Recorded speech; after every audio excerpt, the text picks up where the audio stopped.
years old.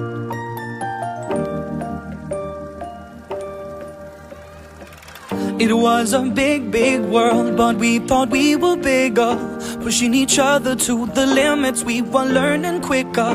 By 11, smoking herb and drinking burning liquor.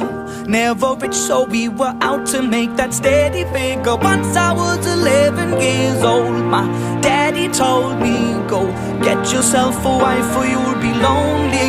Once I was 11 years old.